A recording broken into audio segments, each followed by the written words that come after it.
I just finished building this Tactical Commuter Bike. It's built on a hardtail mountain bike frame with a rigid fork. There's no suspension on this thing. It's got street tires that are actually really fat, so we can jump off of stuff. That's what makes it tactical. And it's got crazy handlebars and a whole bunch of experimental stuff that I've never installed on a build. So today I'm gonna show you how I built this Tactical Commuter Bike. We're gonna take it for a ride, and we're gonna make sure it does all the things that I designed it to do, because next week I'm using it. So let's rewind to yesterday morning when this thing was in pieces on my workbench.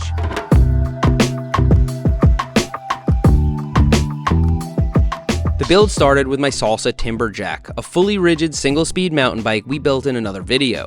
Its stiff alloy frame, rigid fork, and plentiful mounting points made it the perfect platform to start with. I began by replacing its big fat mountain bike tires with Surly Extraterrestrials, which are fast rolling and have just enough tread for some light gravel if need be. I used TPU inner tubes instead of sealant to make the bike more neglect tolerant. The volume of these tires should also make it great for jumping off of stuff. Next, I chose an old SRAM GX 11-speed as our drivetrain, as it's reliable and has more than enough range for urban riding. It's paired with 145mm 5-dev cranks, which are small, but so are my legs.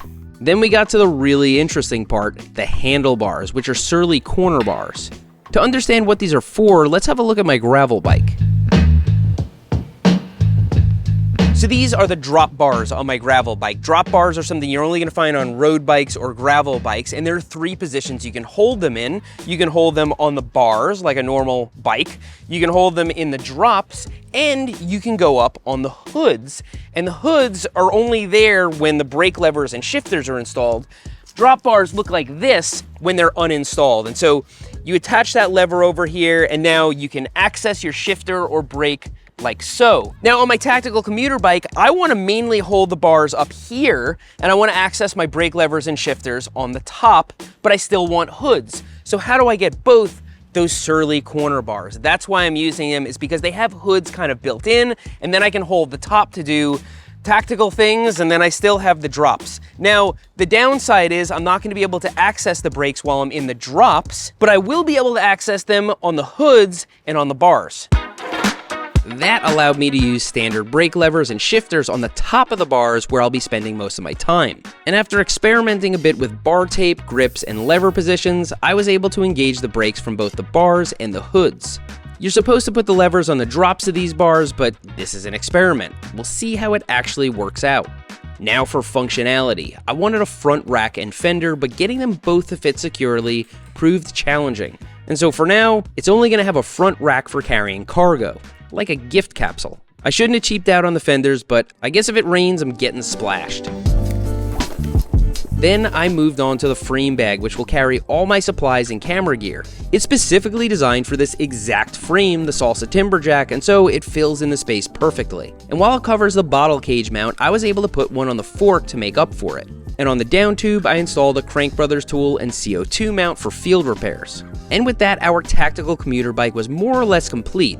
A fast-rolling, comfortable, functional, and robust urban mountain bike that resembles nothing else I own. It's going to several cities already on my calendar, but today we need to shake it down and make sure it does everything I designed it to. So first we need to make sure this bike is fast, because we need to get from place to place. It doesn't have to be road bike fast, racer fast. It has to be nimble and be able to make its way around town. That's an easy test.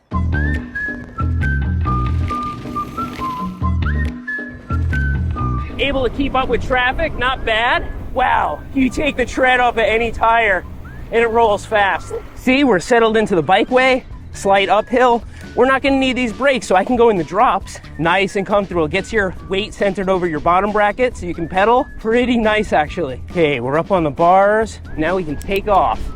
Nice fast rolling Surly Extraterrestrial tires. Slide through here and get up on the sidewalk because I'm a degenerate. And this is a tactical bike. It's made for going in between buildings, back alleys, navigating through town. Oh, here we go. Do something kind of tactical here.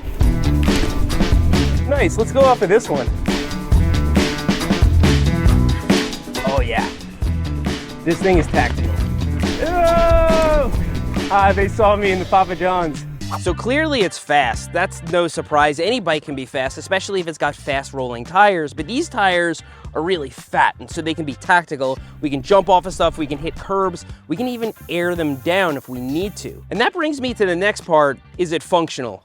I mean, we don't really have to go anywhere to see that. This big frame bag is what makes it functional. This is not just a random frame bag, it's made by Salsa to fit this exact frame. That's why I got it, so that I can have the most storage possible. And because in a city, I can typically get some water or find some lunch, I don't need the bottle cage as much. There's actually a bottle cage on the fork that I can still access. And then in here, I can put all the things that I'm gonna need while I'm out in the city. For example, my chest cam, my vlog cam. I can jam sweatshirts in there, chargers, tools, anything I need to shoot my Unbikeable series. If you saw the last 2 episodes, I did one in Asheville and I did one in Dallas. Now, one thing we do during Unbikeable is we hide a gift capsule, and there's a lot of stuff in here, so I have to be able to carry that. That's what's in this dry bag up here. I want to show you this rack and how I have it set up. So yes, in here is a camera, a selfie stick, batteries, accessories, all sorts of things that I'm just gonna leave hidden in a city for people to find after the video's done. And it's in a dry bag because it's gonna sit outside for a long time, and it's strapped down to the rack. Now, actually, the straps that are securing it to the rack came with the tires. That's how they're packaged. They package with these straps, and they double as gear straps, which is pretty cool. It's something that only Surly would include. I'm gonna unstrap this so you can see the rack. There is our dry bag. Very basic, just flat rack over here. I have a bunch of bungees on it so that I always have a way to strap something down. I'll keep these with me. So if I want to bring something back to the city, if I want to strap my sweatshirt down or something like that, I have numerous places on this bike that I can store things. But there's also some storage that just always stays on the bike, and it's over here at the down tube. Now down here you can see we have a few things. These tires have TPU tubes in them, as I mentioned earlier. That's for neglect tolerance. I want to be able to leave this bike anywhere without worrying about sealant drying up. And we have a spare TPU tube strapped over here, this little Crank Brothers gear strap, and it's got 2 other things on it. First of all, a pump. That's going to be good to have. Yeah, after about 3 hours, I can inflate one of these tires with this. But also, there is a tool over here. We have a multi-tool, chain tool, spare links, an inflator, everything we need. And this is gonna be left on the bike. Up at the front, as I also mentioned, we've got a water bottle. What more is there to say about it? I can carry water with me. Now, because I'm gonna be exploring cities I've never been to before, I have my phone mount over here so I can always have my navigation running, and it just clips in with this phone case. It kind of lines up magnetically and then snaps into place. If I want to grab it, I just reach around the phone and push in these little buttons and it comes off. I like being able to mount it like this, and it still works with wireless charging. And lastly, let's talk about the bike. I chose to build this on a Salsa timber jack because it's a mountain bike and it's flexible. I can configure it a lot of ways. Now, a mountain bike frame is gonna have the right geometry for jumping off of things. It's gonna be rugged. We don't have to worry about it breaking, and I've paired it with a rigid fork because we're gonna be in the street all day. When I was a kid and I rode BMX in the street, I used a rigid fork. The whole bike was rigid. You can jump off of stuff with something that's rigid, but also you can put a dropper post on a mountain bike, and that's something we need if we're gonna be jumping off of stuff. Even if I stop at a stoplight, I can just drop this dropper post and put my feet on the ground. If I'm gonna jump off of something, I can drop it. And then if I'm going to sprint away, I can put the seat back up to the pedaling position and crank at will. So it's fast, it's functional, but is it tactical? Well, I did jump off of something this morning. Let's take it over to the skate park. Let me get a feel for this thing and we'll assess.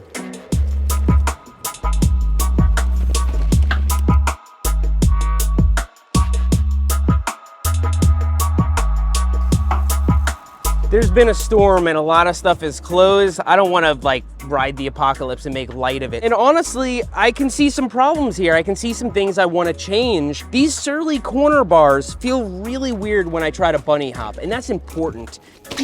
I don't know, I feel like I know what the problem is, and I think I have a solution. So let's go back to the shop, change out these bars, I'll explain what I'm thinking, and then we'll give it another test.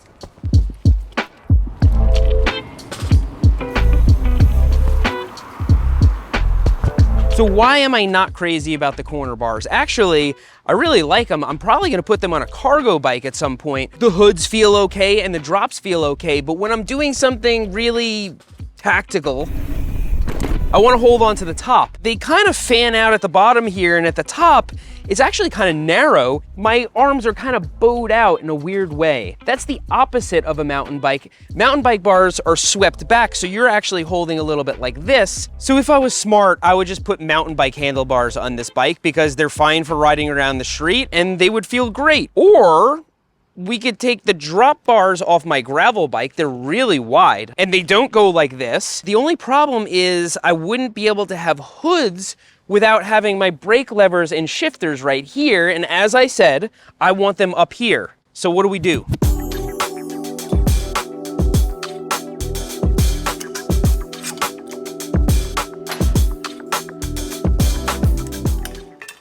No.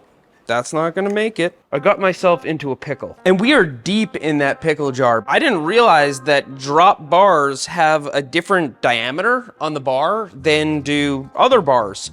And I didn't know that because I've never tried to put normal levers up top. Who would? You'd have to be doing something stupid like I am right now. Oh, I don't want to replace all these hoses. God. We're gonna put the corner bars back on and we're gonna get used to them because I am leaving tonight. All right, let's go to the pump track and see if I can get used to this thing.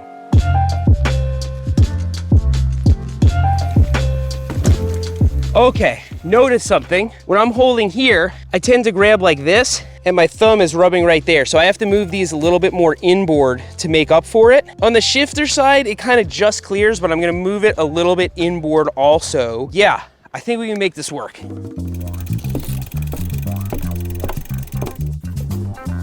Yeah.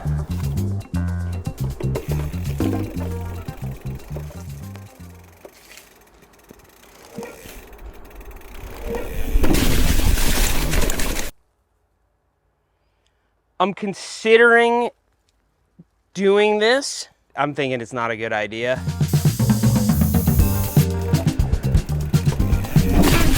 Oh, it's just too bumpy. And now that I'm here, it doesn't look like I'd have much of an exit plan after that whale tail anyway. Something tells me I should hold on to the bars on this one.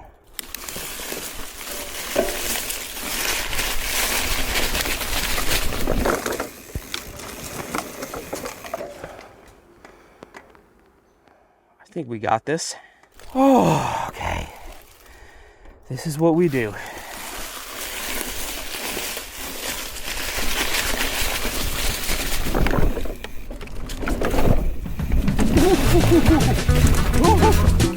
Oh, wow. Oh, God, the bumpiness. This iteration of the Tactical Commuter Bike is ready to go as far as I'm concerned. So where do we go from here? Well, I'm gonna take this bike to America's most hated city, maybe the most hated city in the world, and I'm gonna explore. I'm gonna see if the food's any good, hide a little gift capsule, jump off of stuff. It's gonna be fun. So I hope you had fun today. I hope you learned something. You probably didn't learn anything, in which case I hope you were at least entertained. Thanks for riding with me today, and I'll see you next time.